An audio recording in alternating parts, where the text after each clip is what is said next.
আসসালামু আলাইকুম। গতকালকে খেলা ছিল, যেই কারণে হেফাজতে ইসলামের আমিরকে নিয়ে করা সে পোস্টের কোনো জবাব দিতে পারিনি। তো মনে করছিলাম যে একটু খেলাধুলা দেখুক, তারপরে একটু ঠান্ডা হয়ে তারপরে এটার জবাব দিই। কিন্তু গত 2 দিনের পরিস্থিতি যেটা দাঁড়িয়েছে, মনে হচ্ছে যে গতকালকে খেলার আগেই এটার জবাব দেওয়া উচিত ছিল।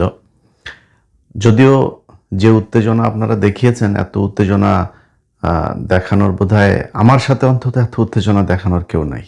এই বাংলাদেশের কোনো গণমাধ্যম, কোনো সাংবাদিক, কারোর নাম যদি আপনাদের জন্য কিছু করে যদি কেউ থাকে, এটা সবার আগে এই অধমের নাম আসতে হবে।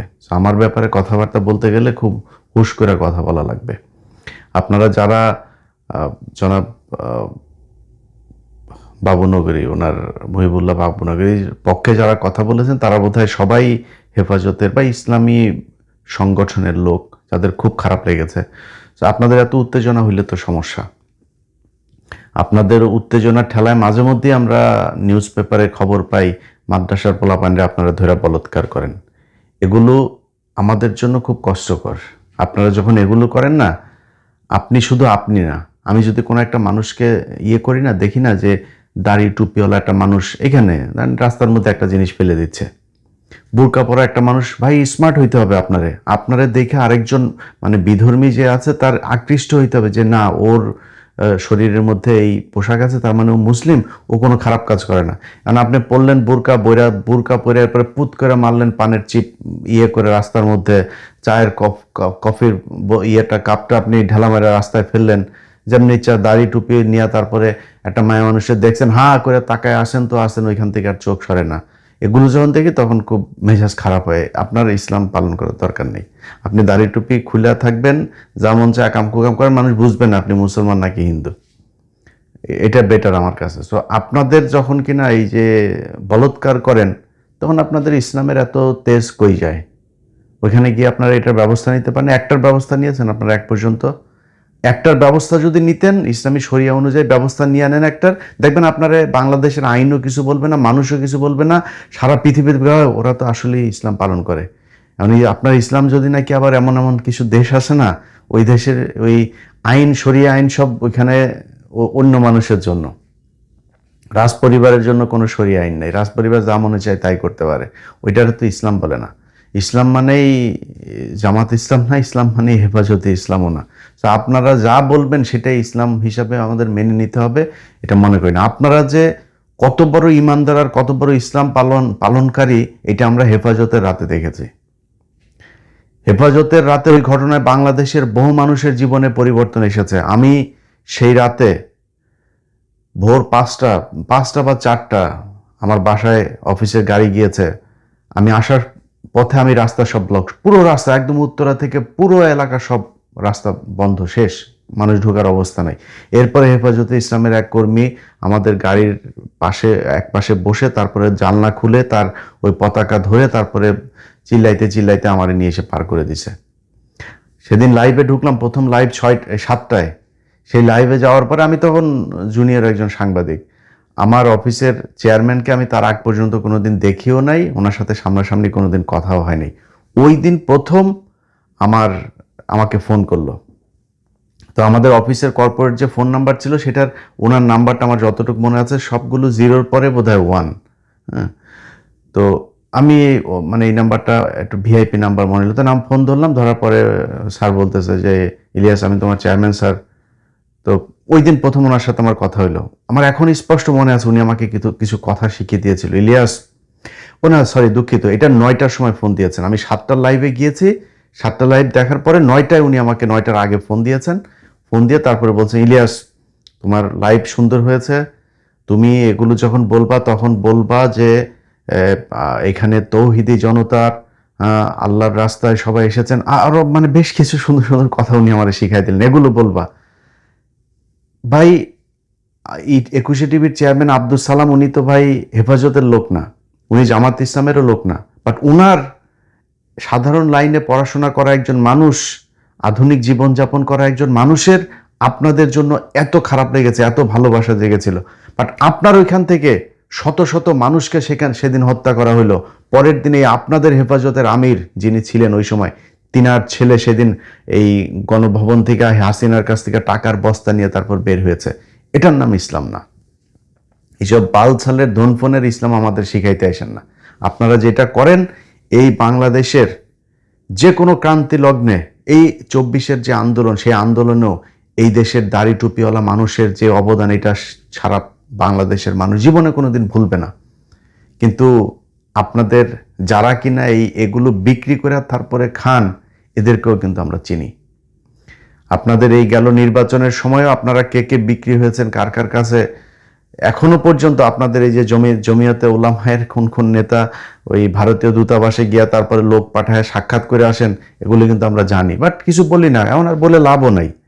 সবাই 24-এর পর থেকে জামাত বলেন, বিএনপি বলেন, আর যত পার্টি আছে, এনসিপি বলেন, সবাই মোটামুটি ওই আওয়ামী লীগ এগুলোর মিলায় এখনো দেশে যা চলছে আমরা এখনো জানি না। আরো 2-4টা মাস অপেক্ষা করব, ওরা দেখবো আসলেই কি নাটক করতেছে নাকি চীন, পাকিস্তান, টার্কি, যুক্তরাষ্ট্রের সাথে আসলেই কোনো ডিল হচ্ছে। আমরা যখন আমেরিকার কথা বলি না, আমেরিকার কথা বললে আপনাদের অনেকের মানে মাথা টাথা গরম হয়ে যায় না। এই যে আমেরিকার সাথে আপনার বোয়িং কেনার হয়েছে, এটা নিয়ে অনেকের করেন না যে আমেরিকার সাথে কেন হবে। ভাই, আমি মানে আমেরিকার অনেক পলিসি আছে যেগুলো নিয়ে আপনি সমালোচনা করতে পারবেন, বাট আমার বাংলাদেশের প্রেক্ষাপটে যদি বলেন, এই যে 24-এর যে আন্দোলন, শেখ হাসিনা বাংলাদেশ থেকে বেরিয়েছে না, এইটার পেছনে যদি 50% আপনার অবদান থাকে, 50% অবদান আমেরিকার আছে। এগুলো অনেক কিছুর সাথে আমরা নিজেরা হতো ছিলাম, সো আমরা জানি যে আমেরিকা কি কি করেছে। আমেরিকা থেকে প্রতি বছর আপনার দেশে $5 বিলিয়ন রেমিটেন্স যায়। পৃথিবীর কোন দেশ থেকে যায়? ভারত আপনারা কয় টাকা দেয়? তো আপনি ভারতের কথা শুনে তারপরে আমেরিকার কাছে আপনি বোয়িং কিনছেন, মনে করেন কিছু বেশি টাকায় বোয়িং কিনছেন, তো সমস্যা কোথায়? আমেরিকার আপনার বোয়িং লাগবে না? লাগবে তো। মনে করেন ওই টাকাটা আমেরিকা আপনার কাছ থেকে নিচ্ছে, আর ভাই আপনি তো আমেরিকা থেকে প্রতি বছর ইনকাম করেন, আপনি আমেরিকার দিয়ে অনেক কিছু সুবিধা নিতে পারবেন, নেন সেটা। আমেরিকা যেদিন সরাসরি আপনার দেশের বিরুদ্ধে যায়, ওই দিন আমারও বললেন, আমিও আপনার সাথে সাথে কাজ করব। কিন্তু এখন আমরা কিছু বললে আবার আপনারা বলবেন যে ওই যে আমেরিকার দালাল টালাল। ভাই, এই 2019 সাল থেকে শুরু হয়েছে আমার পেছনে এখানকার গোয়েন্দা তৎপরতা, এখনো পর্যন্ত চলছে। এই গেল এই 1 মাসের ভিতরে অনেক কিছু ঘটেছে। বাংলাদেশের বেশ কয়েকজন আলেমের ফোন আমি রিসিভ করি না, একজন সেনা কর্মকর্তার ফোন আমি রিসিভ করি না। আপনারা আমার এই ভিডিও দেখলে কাদের ফোন রিসিভ করি না আপনারা বুঝে নিন, আপনাদেরকে জানানোর মতো পরিস্থিতি আমার নাই। তাদের সাথে কথা বলা আমার একদম নিষেধ। এগুলো রিপোর্ট দিয়েছে কারা? আমার বিশ্বাস ডক্টর ইউনূসের কেউ এই রিপোর্ট দিয়েছে এখানে, নাইলে বাংলাদেশের গোয়েন্দা সংস্থা থেকে দিয়েছে, কোনো নাই বিএনপির সরকারের কাছ থেকে দিয়েছে, কেউ একজন দিয়েছে। তারা চায় না এই দেশের যে আলেমরা এখনো পর্যন্ত জেলখানায় আছে সেই মানুষগুলো জেল থেকে বের হোক। হাসিনার যে জঙ্গি নাটক, আমাকে এখানকার সংস্থা সরাসরি জিজ্ঞেস করেছে যে তুমি এদের সাথে তোমার কিসের? আমরা বলছি এদের সাথে আমার কোনো যোগাযোগ সম্পর্ক নাই, বাট এদের উপরে অবিচার হয়েছে, আমি ন্যায় বিচার চাই। বলছে কি হয়েছে? আমি তখন কয়েকটা ঘটনা বললাম যে দেখো এদের সাথে এই ঘটনাগুলো, এগুলোর মাধ্যমে তাদেরকে জঙ্গি বানানো হয়েছে। কিন্তু এই ঘটনাগুলো সব এই প্রিভিয়াস যে রিজিম ছিল সেই রিজিমের তৈরি করা আর্টিফিশিয়াল ড্রামা। সো এটা সত্যি কথা না। তোমরা নিজেরা করো, অনুসন্ধান করো। যদি নাকি তোমরা এখানে কোথাও যদি আমার থাকার পার্ট নেওয়ার যদি কোনো সুযোগ থাকে আমারে বলো। আমি সেই ইলিয়াস হোসাইন এইখানে বসে আছি, এই দেশের আলেমদেরকে বাঁচানোর জন্য নিজের জীবনের উপরে ঝুঁকি নিয়ে তারপরে কথা বলেছে। আমার যদি কোনো বিপদও হয়, আমার যদি কোনো ক্ষতিও হয়, আমার যদি মৃত্যু হয়, সেটার জন্য আপনাদের কারণে হয়েছে, আমার ব্যক্তিগত কোনো কারণে। আমি যদি চাইতাম এখানে বহুত সুখে শান্তিতে থাকতে পারতাম। আপনাদের নিয়ে কথা বলার দরকার নাই তো। আপনাদের কতজন আলেম আর কতটা আলেমদের সংগঠন এই লোকগুলোর জেলখানা থেকে বের করার জন্য কাজ করেছেন, আর আমি ইলিয়াস হোসাইন কতটুকু করেছি, ওইটা এখনকার যে আইনমন্ত্রী আছে এই আইনমন্ত্রীরা যা জিজ্ঞেস করেন, ওনারা যা জিজ্ঞেস করেন যে ভাই ইলিয়াস আপনার কাছে কি কি ব্যাপারে সহযোগিতা চেয়েছে, আপনি কি কি সহযোগিতা করেছেন, ওনার কাছে জিজ্ঞেস করেন, উনি আপনারা বলতে পারবে। আরো 2-4 জন আলেমের নাম আছে, তাদের নাম বলা আবার এখন নিষিদ্ধ, কারণ তাদের সাথে আমার কথা বলা নিষেধ। অতএব এই পরিস্থিতির মধ্যে থেকে তারপরে আমি ইলিয়াস হোসাইন আমার সোশ্যাল মিডিয়াতে যে ভিউ ব্যবসা করি না, এই ভিউ ব্যবসা করি। তো আপনাদের সবাই হলো গিয়ে ইউটিউবে, কারোর মনিটাইজেশন নাই, ইউটিউব থেকে কেউ টাকা পয়সা কিছু খায় না, অন্য সবাই ইউটিউবে ফ্রি সার্ভিস দেয়, আমি একমাত্র টাকা পয়সা খাই। সো এটা মেনে নিয়ে তারপরে এখানে টিকে আছে।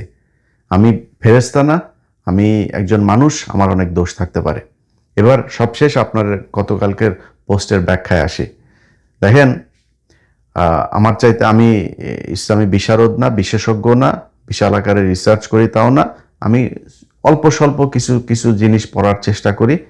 সূরা কাহফের বাংলা অর্থটা নিশ্চয়ই আপনারা জানেন, যারা এই হযরত বাবুনগরীকে নিয়ে যাদের অনেক ভালোবাসা, তারা সবাই এটার ব্যাখ্যা আমার চেয়ে ভালো জানেন। তো রাসূল সাল্লাল্লাহু আলাইহি সাল্লামের উপরে প্রায় আধা মাস কোরআন নাজিল বন্ধ ছিল। কেন বন্ধ ছিল? কারণ উনি একটা ভুল করেছিলেন। আবারও রিপিট করি, উনি একটা ভুল করেছিলেন। কি ভুল? সেটা হচ্ছে উনি ওনার কাছে ওই সময়ের কিছু বিধর্মীরা তার কাছে একটা প্রশ্ন করেছিল যে আপনি যদি এই 3টা প্রশ্নের জবাব দিতে পারেন তাহলে আমরা ইসলাম ধর্ম গ্রহণ করব। তখন উনি বলেছেন, ঠিক আছে, তোমাদেরকে কালকে জবাব দেওয়া হবে। জাস্ট খালি ইনশাল্লাহ কথাটা বলেন নাই। আল্লাহর উপরে ভরসা না করে উনি নিজে বলে ফেলেছেন আমি তোমাদের জবাব দিব। এই জন্য কোরআন নাজিল বন্ধ ছিল প্রায় 16 দিন। আচ্ছা, এবার আপনি আমারে বলেন, এই যে আমি বললাম এটার জন্য আমি এখন আগে তওবা করে নেই, যে আমি ভুল করেছে বললাম না, এটার জন্য তওবা করছি, আল্লাহ যেন মাফ করে দেন। আল্লাহর রাসূল এর চাইতে পৃথিবীর মধ্যে ওনার কাছে প্রিয় তো আর কেউ নাই। উনি ওনাকে দিয়ে এই ভুলটা না করাইলে পারতেন না? ভুল করাইছেন কেন? ভুল করাইছেন এই জন্য যে উনি আর আল্লাহ এক না। আল্লাহর সাথে পৃথিবীর কোনো কিছুকে শেয়ার করা যাবে না, কোনো কিছুকে আপনি প্যারালালি চিন্তা করতে পারবেন না, এটা যেই হোক। এই জন্যই আল্লাহ এই ভুলগুলো করিয়েছেন। নাহলে আপনি, ভাই, আল্লাহ যদি চাইতে একটা পাতা নড়বে না। আল্লাহ কেন করাইছেন ওনাকে দিয়ে? এইটা আপনাদের বোঝানোর জন্যই। এই বিষয় নিয়ে কিন্তু ওই মওদুদী রহমতুল্লাহ আলাইহির এই ব্যাখ্যা নিয়েই কিন্তু কওমীদের সাথে দ্বন্দ্ব, যে উনি বলেছেন যে নবীদের অনেকের ভুল হইতে পারে, হ্যাঁ, কিছু ভুল ছিল, এই যে এই কথাগুলোর ভিতরে কিছু ব্যাখ্যা আছেন, এইটা নিয়েই কিন্তু যত দ্বন্দ্ব। তা ভাই, আপনি কোরআনের আয়াত আপনি মানবেন না? আমার চাইতে আপনি ভালো বোঝেন, আপনি এটা তো বুঝেন যে কেন এগুলো করা হয়েছে। তো আপনি একজন হেফাজতের সর্বোচ্চ নেতা বলেন, আর জামাত ইসলামের সর্বোচ্চ নেতা বলেন, আর আমি অধম বলেন, আর পৃথিবীর যত বড় ইসলামী নেতাই বলেন, সবাই ভুল করবে, ভুল হবেই, কারণ আমি মানুষ। তো ওনার ভুল হইতে পারে না? ওনার কোনো ভুল নাই, ওনারে নিয়ে সমালোচনা করাই যাবে না, বিষয়টা এরকম না। বাট আমি এই কথাগুলো হয়তো আসতো না। এই কথাগুলো কেন বলছি? যে ধরেন এই গত 2 দিনে আপনাদের যত হয়েছে, মানে আমি ওইটার জবাব দেওয়ার চাইতে ওইটা একটা পোস্ট করলেই হয়ে যেত। এই এত কথা বলার কারণ হচ্ছে আপনারা এই কাজগুলো করেছেন, এই কারণে এত কথা বলছে। আপনাদের আলাপ আলোচনায় মনে হয় যে উনি হচ্ছে গিয়ে ফেরেশতা, ওনার কোনো ভুল হবে না, উনি কোনো মানে আহার নিদ্রা কোনো কিছু নাই, উনি সব কিছুর ঊর্ধ্বে, এরকম মনে হচ্ছে। যেই পোস্টটা করা হয়েছে সেই পোস্টের মধ্যে সবশেষ লেখা আছে, কি লেখা আছে? যে যদি অনুমতি পাই তাহলে বিস্তারিত জানাবো। ওই পোস্টটা করা হয়েছে রাত 3টা বা 4টার সময়, বাংলাদেশ মানে আমেরিকান সময়। এটা দেখেন, পোস্টটা দেখলে বুঝবেন ওই সময় আমেরিকায় কয়টা বাজে, তখন জানবেন। মানুষে জিজ্ঞেস করেন যে এই বাংলাদেশ সময় দুপুর 1টা বা 2টায় আমেরিকায় কয়টা বাজে। তো পোস্টটা করার পরে আমি ঘুমিয়ে থাকা অবস্থাতেই আবার এই পরিস্থিতি দেখে আমার অ্যাডমিন সেই পোস্ট ডিলিট করে ফেলেছেন। তো আমার ফেসবুক পেজ আছে অনেকগুলো এখন। এটা এই যে ইউনুস বন্ধ করার পরে আমার মনে হইলো যে আমি তো একটা দিয়ে আমার হবে না, কারণ একটা সমস্যা হলে আমার একাধিক পেজ রাখতে হবে। আমার এখন 2.3 মিলিয়নের একটা, 1.5 মিলিয়নের একটা, 1.1 মিলিয়নের একটা, 630K একটা, 550K একটা, 170K একটা, আরো 3-4টা আছে। তো আমি মূলত 2.3 যেই পেজ, ওই পেজ আমি এককভাবে পোস্ট করি। ওখানে খালি একজন আছে, সে পোস্ট করে না, কারণ ওইটার কিছু ভায়োলেশনস আছে, সেগুলোর জন্য আমি ওই পোস্টটা খুব সাবধানে ইউজ করি এবং আমি ওইটারে আমার মাস্টার পেজ হিসেবে রেখেছি। ওইটাতে যদি কিছু লেখি, ওইটার মনে করে নেবেন যে ওইটা আমি। এর বাইরে আমার যতগুলো পেজের কথা বললাম, এরকম অনেক পেজে আমি মাসেও একবার ঢুকি না এরকম। বাট ওই পেজ আমারই, আমার অ্যাডমিনরাই, আমার অ্যাডমিনরাই চালায়। তারা নর্মালি আমি যেরকম চিন্তা ভাবনা করি এগুলি। তো গতকালকের পোস্ট নিয়ে আমি আমার অ্যাডমিনরে জিজ্ঞেস করছিলাম যে ভাই এইটা নিয়ে এই পোস্টটা এত এটা করে ফেললেন, এটা ঠিক হইলো? তখন ও আমারে বললো যে ভাই আমারে তো এই এই সংগঠনেরই, ওনার সংগঠনের একজনই কিছু তথ্য দিয়েছে, ওই তথ্যগুলো আর আজকে দিচ্ছে না, দিলে আরও বেশি বিতর্ক হয়ে যাবে, পরে আবার আমার কাফের টাফের বানায় ফেলতে পারে, যে কারণে আর আজকে বলছি না। তো ওইটা দেওয়ার পরে আমি এই জন্যই লিখছি যে আপনি ঘুম থেকে উঠলে তারপরে আপনার পারমিশন নিয়ে তার বাড়তি পোস্ট করব। তো এই হয়েছে ঘটনা। যাই হোক, এখন ওর হয়েছে যে আমি নির্বাচনের সময় ওনার বিরুদ্ধে একটা পোস্ট করছিলাম, মানে সাধারণ একটা পোস্ট আর কি, বাট ওনার বিরুদ্ধে। সেই পোস্টটা করার একটা কারণ ছিল। কারণটা হয়েছে এই যে এই একটা ভিডিও আপনারা দেখেন, এই ভিডিওতে উনি কিছু কথা বলছিল, এইটা শুনে তারপরে আমি আমার বক্তব্য শেষ করি। আওয়ামী লীগ উত্তর, আওয়ামী লীগের দুর্ম মাদ্রাসার দুশ্মন, জমাইতে এই শুনে খোঁজ মাদ্রাসার দুশ্মন খোঁজে পছন্দ হইতে আল্লাহ নগর যদি এই ফেরাউন যদি এই হুকুমত কায়েম করে তাহলে দেওবন্দি আলোচনা জামাতের কোনো মাদ্রাসা লাগছে মারা সাহেবে খোঁজ যে রইব। এই বক্তব্যটা ওনার নির্বাচনের আগের।